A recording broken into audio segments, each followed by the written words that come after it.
देश के सबसे प्रतिष्ठित घराने की मनी कंट्रोल की एक्सक्लूसिव खबर के मुताबिक टाटा डिजिटल निवेश को लेकर मैनेजमेंट और टाटा ट्रस्ट के चेयरमैन नोएल टाटा आमने सामने हैं। क्या है ये पूरा मामला, समझने के लिए चलते हैं इनफैक्ट मनी कंट्रोल के सीनियर एडिटर देवर्षि चौकी के पास। देवर्षि, गुड मॉर्निंग। बड़ी खबर आती हुई, क्या खबर निकल कर आ रही है फिलहाल? जी गुड मॉर्निंग। हमने जैसे आज सुबह रिपोर्ट किया है, ये मई 26 की जो उनकी टाटा सन्स की बोर्ड मीटिंग हुई, उससे ये खबर निकल के आ रही है। तो हमारे सोर्स हमें बता रहे हैं कि टाटा ट्रस्ट के जो चेयरमैन है नोएल टाटा, टाटा ट्रस्ट में आपको बता दूं वो सबसे बड़ा शेयर होल्डर है टाटा सन्स का, जो होल्डिंग कंपनी है पूरी टाटा ग्रुप की। तो नोएल टाटा उस बोर्ड मीटिंग में थे as a representative of the trust, और उन्होंने काफी सारी चीजें, उनकी ऑब्जर्वेशंस रही हैं इस मीटिंग में।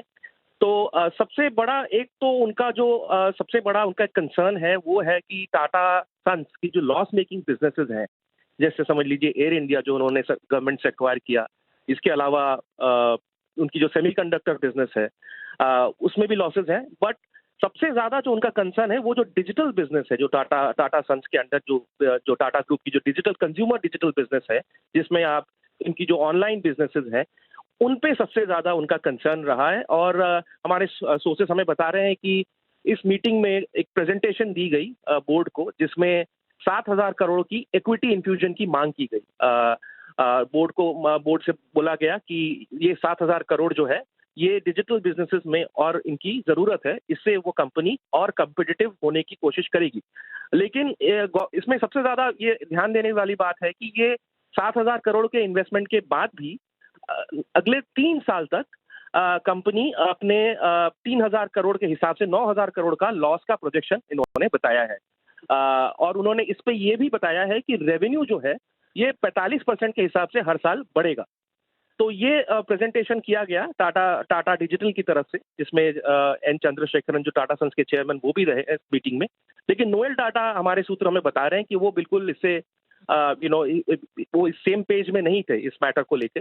उन्होंने कहा कि ये बहुत ही कम्पिटिटिव यही समझना चाह रही थी मैं इनफैक्ट कि नोएल टाटा कहना क्या चाह रहे हैं, वो क्यों इसके खिलाफ हैं और उनका तर्क क्या है, थोड़ा ये डिटेल में समझाएं। जी उनका तर्क बड़ा साफ है कि डिजिटल स्पेस जो है ये बहुत ही कम्पिटिटिव है इंडिया में। आप देखें तो यहाँ बड़े बड़े दिग्गज प्लेयर्स बैठे हुए हैं, यहाँ अमेजॉन है, फ्लिपकार्ट है, इसके अलावा भी काफी सारे वर्टिकली इंटीग्रेटेड ऑनलाइन प्लेयर्स हैं।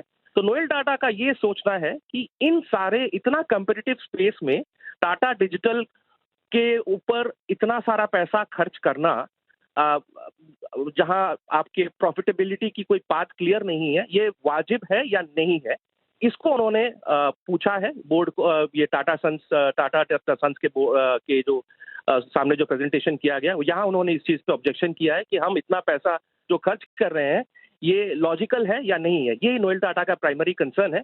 और ये जो है मैटर आगे भी चलता रहेगा, क्योंकि ये लॉस मेकिंग बिजनेसेस है, और इसका अगर आप पूरे लॉसेस को अगर आप एडजस्ट करें विद ऑल द लॉसेस, जैसे आपने एयर इंडिया है हो गया, बाकी सारे बिजनेसेस के लॉसेस को आप एडजस्ट करें, तो जो प्रॉफिट होता है टाटा सन्स का वो काफी कम हो जाता है, ना के बराबर हो जाता है। तो ये उनका मेन कंसर्न था।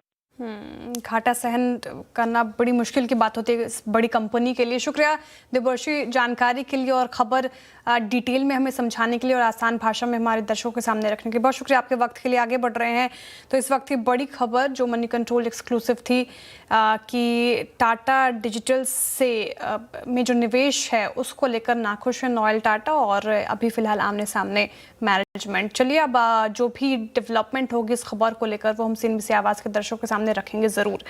आगे बढ़ते हुए क्वेरीज को एड्रेस